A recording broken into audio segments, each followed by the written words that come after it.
সদ্য স্নান করা ভিজে চুল থেকে তখনও চুঁয়ে পড়ছে তাজা রক্ত। খাবার টেবিলে তখনও ঢাকা দিয়ে রাখা আছে রুটি আর তড়কা। স্নান সেরে বেরিয়ে দুপুরে ওটাই খাবার কথা ছিল ঈশিতার। স্নানে যাওয়ার আগে 19 বছর বয়সী মেয়েটা ঘুণাক্ষরেও টের পায়নি যেটাই ওর জীবনের শেষ স্নান হতে চলেছে, কারণ বাইরে তখন ওর জন্য ওঁত পেতে অপেক্ষা করছিল এক 25 বছর বয়সী অবাঙালি সাইকোপ্যাথ দেশরাজ সিং। সম্প্রতি কৃষ্ণনগরের বুকে ঘটে যাওয়া তরুণী ঈশিতা মল্লিকের খুনের ঘটনা তোলপাড় ফেলে দিয়েছে সারা বাংলায়। উত্তরপ্রদেশের অবাঙালি যুবক দেশরাজ সিং ঈশিতা মল্লিককে যেভাবে মাথায় 3-3টে গুলি মেরে খুন করেছে তা চমকে দিয়েছে গোটা রাজ্যকে। ঈশিতাদের বাড়ির কাছেই কৃষ্ণনগর উইমেন্স কলেজ আর কৃষ্ণনগর সরকারি বালিকা বিদ্যালয়, একটু দূরে জেলা জজের বাংলো, কিছুটা দূরেই জেলা শাসক পুলিশ সুপারের বাংলো। এমন জমজমাট জায়গায় ভর দুপুরে বাড়ির ভিতরে ঢুকে একটা জলজ্যান্ত মেয়েকে খুন করে হাঁটতে হাঁটতে বেরিয়ে গেল খুনি। আর তারপর সে আমাদের রাজ্য পুলিশের চোখে ধুলো দিয়ে পালিয়ে গেল ভিন রাজ্যে। এইভাবে মানুষ খুন করাটা যদি ক্রমশ জলভাতে পরিণত হয় তাহলে আমরা ঠিক কতটা নিরাপদ বলতে পারেন? ঈশিতা মল্লিককে খুন করার আগে দেশরাজ যেভাবে দীর্ঘদিন ধরে একটার পর একটা ঘুঁটি সাজিয়েছিল, যেভাবে সমস্ত বিষয় নজরদারিতে রেখে সে ঈশিতার বাড়িতে ঢুকেছিল, তা রীতিমতো অবাক করেছে পুলিশ মহলকে। একজন ঠান্ডা মাথার সুপার কিলার যেভাবে কন্ট্রাক্ট কিলিং করে, ঠিক সেই পদ্ধতিতেই ঈশিতাকে খুন করেছে দেশরাজ। অথচ আজ থেকে কিছু মাস আগে এই দেশরাজই নাকি নিজের বাবাকে হুমকি দিয়েছিল ঈশিতাকে সে পাগলের মতো ভালোবাসে, তাই ওকে বিয়ে করতে না পারলে দেশরাজ নিজেকে শেষ করে দেবে। তাহলে এই ভালোবাসা কোথায় উবে গেল? আর কোন আক্রোশেই বা সেইভাবে খুন করলো ঈশিতাকে? নমস্কার, আমি সুজয় নীল। আপনারা ইতিমধ্যেই আমার চ্যানেলে ভারতবর্ষের বিভিন্ন প্রান্তে ঘটা খুনের ঘটনা নিয়ে নানান ভিডিও দেখে ফেলেছেন, কিন্তু আজ আমি আপনাদের সামনে যে ঘটনাটা তুলে ধরবো সেটা খাস আমাদের এই রাজ্যের নদিয়া জেলার কৃষ্ণনগরের ঘটনা। আর এই খুনের ঘটনার সঙ্গেই পরতে পরতে জড়িয়ে রয়েছে কিশোর বয়সের ভালো লাগা, বাঙালি অবাঙালির প্রেম, সাইকোপ্যাথ সুলভ নৃশংস প্রতিশোধ এবং উত্তরপ্রদেশের বাহুবলী কালচারের মতো বিভিন্ন অধ্যায়। তাহলে চলুন আর দেরি না করে শুরু করা যাক। ভিডিও শুরুতেই একটা কথা জানিয়ে রাখি, আমি যখন এই ভিডিওটা শুট করছি তখন অবধি এই কেসের খুনি দেশরাজ সিং ধরা পড়েনি। পুলিশ হন্যে হয়ে তার খোঁজ চালাচ্ছে। এদিকে গোটা কৃষ্ণনগর এই ঘটনার প্রতিবাদে রাগে ফুঁসছে। আমি আশা করব এই ভিডিওটা পাবলিশ হওয়ার আগেই নৃশংস অপরাধী দেশরাজ সিং ধরা পড়বে, আর যদি তা না হয় তাহলে আমি ভীষণই অবাক হব। এইবার ফিরি মূল ঘটনায়। আসলে আজকালকার দিনের অধিকাংশ কম বয়সী ছেলের মধ্যেই একটা ঘোরতর সমস্যা দেখা যাচ্ছে। তারা কবির সিং কিংবা অ্যানিম্যালের মতো মুভি দেখে নিজেকে আলফা মেল ভাবা শুরু করে দিচ্ছে, আর এই ফেক আলফা মেল বিহেভিয়ারই তাদের জন্য ডেকে আনছে ঘোরতর বিপদ। উত্তরপ্রদেশের দেশরাজ সিং এর কেসটাও খানিকটা এই রকমই। দেশরাজ সিং উত্তরপ্রদেশের গোরখপুরের দেউরিয়ার বাসিন্দা দেশরাজ বাবার হাত ধরে এসে উপস্থিত হয় এই বাংলায়। আসলে দেশরাজের বাবা রঘুবিন্দর প্রতাপ সিং একজন বিএসএফ এর কর্মী ছিলেন। 2015 সালে তিনি ডেপুটেশনে হরিণঘাটায় NDRF এ যোগ দিয়েছিলেন। সেই সূত্রেই স্ত্রী, কন্যা ও পুত্র দেশরাজকে নিয়ে তিনি বাংলায় আসেন, আর তারপর জেঠিয়া থানার অন্তর্গত ধরমপুর কলোনির হস্টেল গেটে একটি বাড়িতে ভাড়া থাকতে শুরু করেন। এবার যেহেতু রঘুবিন্দর বাবু কেন্দ্রীয় সরকারের কর্মী, তাই দেশরাজকে তিনি ভর্তি করিয়ে দেন কাঁচরাপাড়ার কেন্দ্রীয় বিদ্যালয়ে। ছোটবেলা থেকেই দেশরাজ ছিল উগ্র স্বভাবের। আসলে উত্তরপ্রদেশে যে পরিবেশে সে বড় হয়েছিল সেখানে চলতো বাহুবলী গ্যাংস্টার কালচার। দেশরাজের দুই জামাইবাবু দাঙ্গাল ও মঙ্গল এখন উত্তরপ্রদেশের নাম করা বাহুবলী। অন্যদিকে দেশরাজের দাদুও জমি জায়গা সংক্রান্ত বিবাদে প্রতিবেশীকে কুপিয়ে খুন করার অভিযোগে অভিযুক্ত। রঘুবিন্দর বাবু হয়তো ছেলেমেয়েদের এই কালচার থেকে দূরে রাখবেন বলেই তাদের অন্য রাজ্যে নিয়ে এসেছিলেন, তবে কাজের সূত্রে রঘুবিন্দর বাবুকে বেশিরভাগ সময়ই বাইরে থাকতে হতো। দেশরাজদের বাড়িওয়ালা সন্দীপ গঙ্গোপাধ্যায় মিডিয়াকে জানিয়েছেন, মাঝে মধ্যেই মা ও মেয়ের সঙ্গে ছেলের খুব ঝগড়া হতো। প্রতিবেশীদের দাবি খুবই রূঢ় স্বভাবের ছিল দেশরাজ। ওই যে শুরুতে আলফা মেল বলছিলাম, আদতে নিজেকে তেমনটাই ভাবতো সে, যার ফলে 2022 সালে স্কুলের ভিতরে এক সহপাঠীকে বেধড়ক মারধর করার জন্য দেশরাজকে কেন্দ্রীয় স্কুলের তরফ থেকে বহিষ্কার করা হয়। এই ঘটনার পর স্থানীয় একটা মুক্ত বিদ্যালয়ে ভর্তি হয় দেশরাজ। সেখান থেকেই 2023 সালে উচ্চ মাধ্যমিক পাশ করে সে। তারপর টানা 1 বছর ম্যানেজমেন্ট পড়াশোনা করবার টালবাহানায় কাটিয়ে দেয় দেশরাজ। অবশেষে গত বছর কৃষ্ণনগরের একটা কলেজে ভর্তি হয় সে, কিন্তু হাতের কাছে কলকাতা থাকতেও হঠাৎই কৃষ্ণনগর কলেজে পড়াশোনা করতে কেন ছুটলো দেশরাজ? আর কিভাবেই বা সে হয়ে উঠল এমন নৃশংস এক খুনি? এই প্রশ্নের উত্তর জানতে হলে আপনাদের চিনতে হবে কৃষ্ণনগরের ঈশিতা মল্লিককে। ঈশিতা মল্লিক 19 বছর বয়সী এই ঝকঝকে তরুণীর বাড়ি কৃষ্ণনগর শহরে। ঈশিতার বাবা দুলাল মল্লিক একজন ব্যাংক কর্মী। কৃষ্ণনগরের আশা ভিলা নামক বাড়িটিতে বাবা দুলাল মল্লিক, মা কুসুম মল্লিক, ভাই কর্ণ মল্লিক ও ঠাকুরদা জয়দেব মল্লিকের সঙ্গে থাকত ঈশিতা। এটাই ঈশিতাদের পৈতৃক বাড়ি। তবে কৃষ্ণনগরে থাকার আগে দুলালবাবুর কাজের সূত্রে ঈশিতারা থাকত কাঁচরাপাড়ায়। পড়াশোনার জন্য ওখানকারই কেন্দ্রীয় বিদ্যালয়ে ভর্তি হয়েছিল ঈশিতা। হ্যাঁ, ঠিক ধরেছেন, এই কেন্দ্রীয় বিদ্যালয়ই হলো ঈশিতা ও দেশরাজের যোগসূত্র। সংবাদ মাধ্যম সূত্রে জানা যাচ্ছে, বয়সে ঈশিতার থেকে প্রায় বছর 5 বড় হলেও ঈশিতা ও দেশরাজ একই ক্লাসে পড়াশোনা করত। 2022 সালে দেশরাজ স্কুল থেকে বহিষ্কৃত হলেও 2023 সালে ওই স্কুল থেকেই ভালো নম্বর সহ উচ্চ মাধ্যমিক পাশ করে ঈশিতা। আর তারপরে সপরিবারে তারা চলে আসে কৃষ্ণনগরে। ঈশিতার পরিবারের কথা অনুযায়ী উচ্চ মাধ্যমিক পাশ করার পর নিট পরীক্ষার জন্য প্রস্তুতি নেওয়া শুরু করে ঈশিতা। কিন্তু গত বছর নিটে পাশ করতে পারেনি সে, তাই এবার কলেজে ভর্তি হওয়ার সিদ্ধান্ত নেয় ঈশিতা। রবিবার অর্থাৎ 24শে অগস্ট কলকাতার একটা কলেজে ভর্তি হওয়ার জন্য ফর্ম ফিল আপও করে সে। সোমবার 25শে অগস্ট তারিখে বাবা দুলাল মল্লিকের সঙ্গে গিয়ে কলেজে ভর্তি হওয়ার কথা ছিল ঈশিতার, কিন্তু শেষ মুহূর্তে তা বাতিল হয়। ঈশিতার বাবা দুলাল মল্লিক সংবাদ মাধ্যমকে জানান, আমি ভাবলাম যদি কৃষ্ণনগর গভর্নমেন্ট কলেজে ভর্তির সুযোগ পায় তাহলে আর কলকাতার কলেজে ভর্তি করব না। সেদিন যদি মেয়েকে নিয়ে কলেজে ভর্তি করতে চলে যেতাম তাহলে হয়তো এমন ভয়ঙ্কর ঘটনা ঘটতো না। ওই যে কিছুক্ষণ আগে দেশরাজের কৃষ্ণনগরের কলেজে ভর্তি হওয়ার কথা বলছিলাম, সেটার নেপথ্যে মূল কারণ ছিল ঈশিতা আর কৃষ্ণনগরে ফিরে আসাটাই। আসলে ঈশিতার সঙ্গে দূরত্ব ঘোচানো এবং তাকে চোখে চোখে রাখাটাই মূল উদ্দেশ্য ছিল দেশরাজের। সেই কারণেই প্রতি সপ্তাহে 2 দিন নিয়ম করে সে কাঁচরাপাড়া থেকে কৃষ্ণনগরে আসতো। পুলিশের ধারণা 25শে অগস্টের আগেও ঈশিতাদের কৃষ্ণনগরের বাড়িতে এসেছে দেশরাজ। পুলিশের একটা সূত্রের দাবি, কাঁচরাপাড়াতে থাকাকালীনই একটা সম্পর্ক তৈরি হয়েছিল দেশরাজ ও ঈশিতার মধ্যে। আর এই ঘটনার আসল বীজ লুকিয়ে আছে কাঁচরাপাড়ার ওই স্কুলেই। কিন্তু ঠিক কিভাবে যোগাযোগ হয়েছিল দেশরাজ ও ঈশিতার, এবার এটাই জানবো।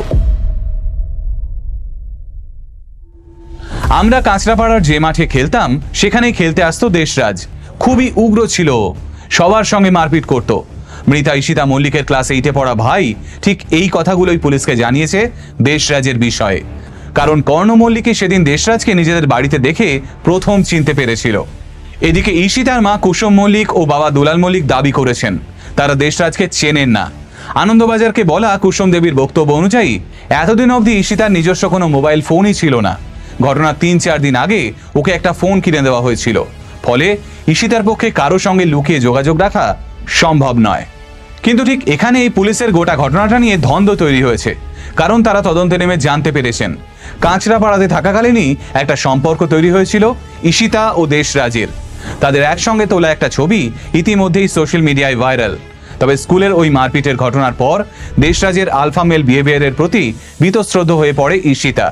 ধীরে ধীরে সে পড়াশোনার প্রতি মনোনিবেশ করে এবং সম্পর্ক থেকে বেরিয়ে আসতে চায়। বর্তমান পত্রিকার একটি প্রতিবেদন অনুযায়ী গত ফেব্রুয়ারি-মার্চ মাস নাগাদ সম্পর্ক থেকে বেরিয়ে আসার সিদ্ধান্ত নেন ঈশিতা।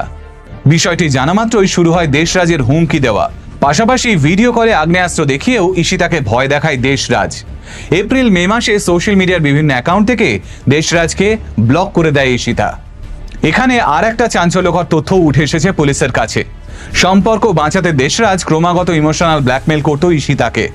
নিজের হাত, গলায় দড়ি দিয়ে আত্মহত্যার চেষ্টা, ঘুমের ওষুধের শিশি, এই সবকিছুরই ভিডিও সে পাঠিয়েছিল ঈশিতাকে। কিন্তু তাতেও যখন ঈশিতার মন গলেনি তখন ঈশিতা ও দেশরাজের কমন ফ্রেন্ডদের হোয়াটসঅ্যাপ গ্রুপে কিছুদিন আগে একটা পিস্টলের ছবি পোস্ট করে দেশরাজ, আর তার সঙ্গে লেখে ডেড বডি সোন। কিন্তু ঠিক কি কারণে এতটা মরিয়া হয়ে উঠেছিল দেশরাজ? আনন্দবাজার পত্রিকার একটি প্রতিবেদন বলছে, প্রাথমিকভাবে পুলিশের অনুমান দেশরাজের সঙ্গে ঈশিতার সম্পর্কে টানাপোড়েনের পিছনে পারিবারিক কারণ জড়িয়ে থাকতে পারে। সেক্ষেত্রে দুই পরিবারের ভূমিকায় খতিয়ে দেখা হবে। তদন্তকারীদের ধারণা শেষ দিকে ঈশিতা আর সম্পর্ক রাখতে চাইছিলেন না বলেই দেশরাজ তাকে খুনের ছক কষে। এদিকে আর একটা চমকপ্রদ তথ্য হাতে এসেছে পুলিশের। হরিণঘাটায় ডেপুটেশন শেষ হওয়ার পর আবারও বিএসএফে যোগ দিয়েছিলেন দেশরাজের বাবা রঘুবিন্দর প্রতাপ সিং। বর্তমানে তিনি রয়েছেন রাজস্থানে। আজ থেকে মাসখানেক আগে হঠাৎই বাবাকে ভিডিও কল করে হত্যার হুমকি দেয় দেশরাজ, কারণ সে তখন ঈশিতাকে বিয়ে করার জন্য মরিয়া হয়ে উঠেছিল।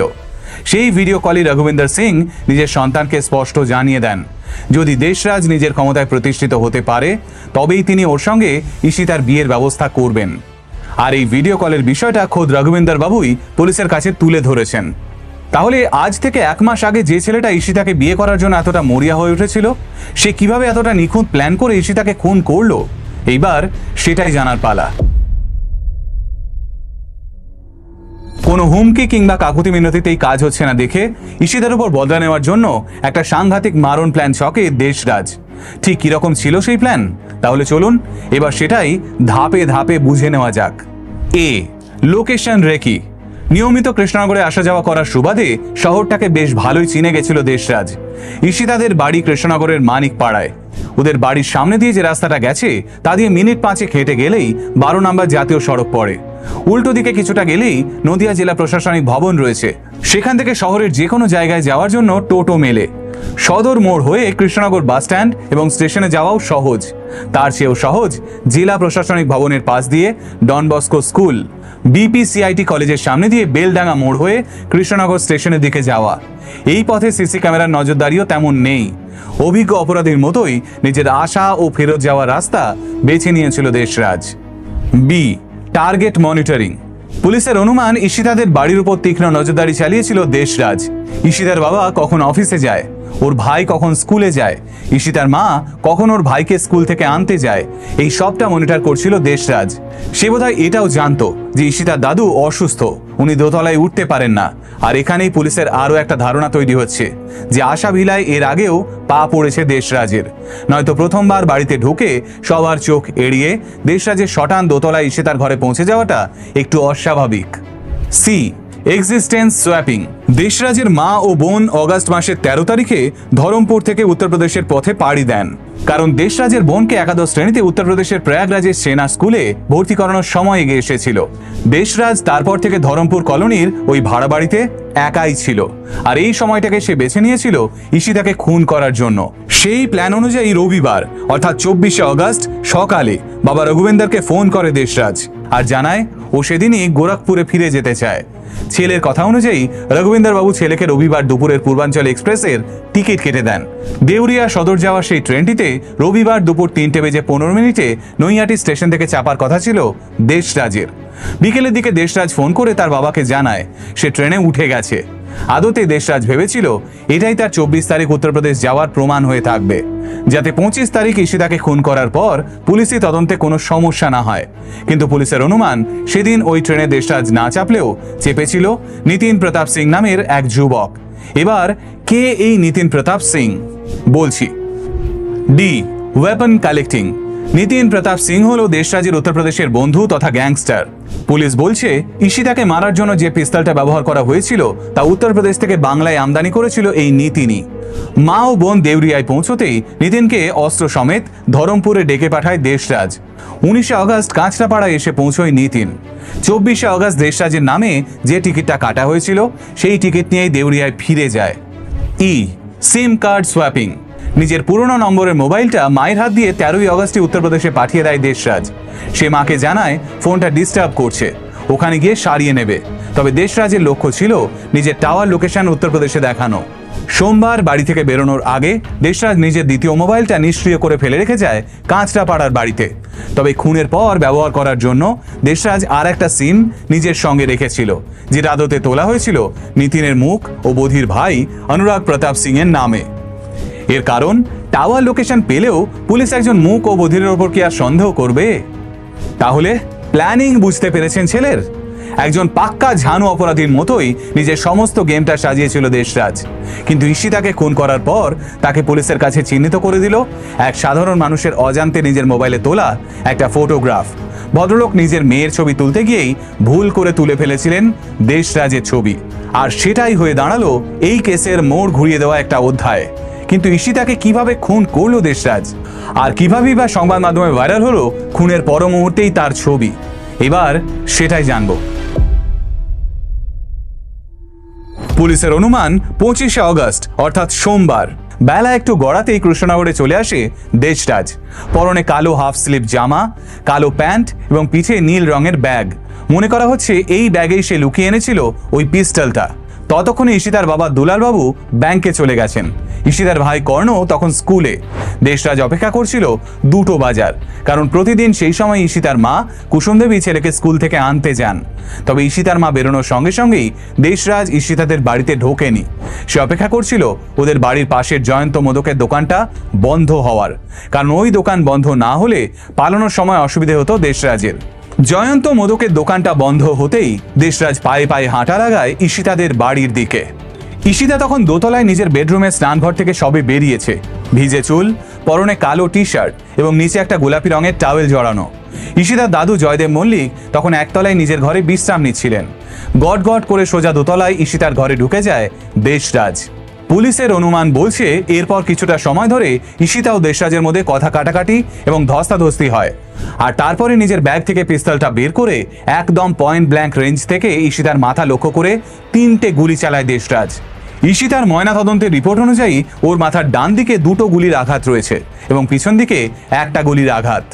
গুলির আঘাতের সঙ্গে সঙ্গেই মাটিতে লুটিয়ে পড়ে ঈশিতা। এরপরে দোতলা থেকে নেমে আসে দেশরাজ, আর ঠিক তখনই সে মুখোমুখি হয় ঈশিতার মা ও ভাইয়ের। ঈশিতার ভাই দেশরাজকে দেখে চিনে ফেলে। ঈশিতার মায়ের বয়ান অনুযায়ী দেশরাজ নাকি কুসুম দেবীকে দেখেই বলে ওঠে, আমার আপনার সঙ্গে কথা আছে। কিন্তু কুসুম দেবী দেশরাজের সঙ্গে কোনো কথা বলতে চাননি। আর সেই আগেই নাকি দেশরাজ কুসুম দেবীর মাথায় পিস্তল ধরে ট্রিগারে বেশ কয়েকবার চাপ দেয়, কিন্তু সৌভাগ্যক্রমে পিস্তলটি থেকে কোনো গুলি বেরোয় না। এরপরেই দেশরাজ বাড়ি থেকে বেরিয়ে যায়। আর ওদিকে কুসুম দেবী ও কর্ণ উপরে গিয়ে দেখে সাদা মার্বেল পাথরের মেঝেতে রক্তাক্ত অবস্থায় পড়ে আছে ঈশিতা। মেয়ের অমন অবস্থা দেখে আতঙ্কে চিৎকার করে ওঠেন কুসুম মল্লিক। কুসুম দেবীর চিৎকার কানে যায় প্রতিবেশীদের। তারা ছুটে আসে। বয়স্ক জয়দেব বাবু কোমরের ব্যথা নিয়ে কোনো মতে ওপরে ওঠেন। ততক্ষণে দেশরাজ বেশ খানিকটা দূরে চলে গেছে। কিন্তু ঠিক সেই সময় নিজের মেয়েকে আইসক্রিম কিনে দিয়ে মেয়েকে বাইকের উপর বসিয়ে তার ছবি তুলছিলেন রতন ঘোষ নামের এক স্থানীয় ভদ্রলোক। রতন ঘোষের অজান্তেই ওই ছবিতে ধরা পড়ে যায় খুনি দেশরাজের পালানোর মুহূর্ত। প্রাথমিক পর্যায়ে সেই ছবি পৌঁছয় পুলিশ এবং মিডিয়ার হাতে, কিন্তু ততক্ষণে দেশরাজ কৃষ্ণনগর থেকে বহু দূরে চলে গেছিল। তারপর কি করলো দেশরাজ? আর কোতোয়ালি থানার পুলিশই বা কোন পথে তদন্তটাকে এগিয়ে নিয়ে গেল? এবার সেটাই জানার চেষ্টা করি, চলুন।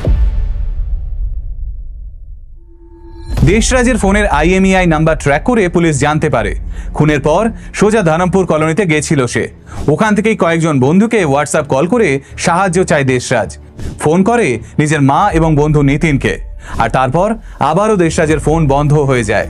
আবারও শুরু হয় ট্র্যাকিং।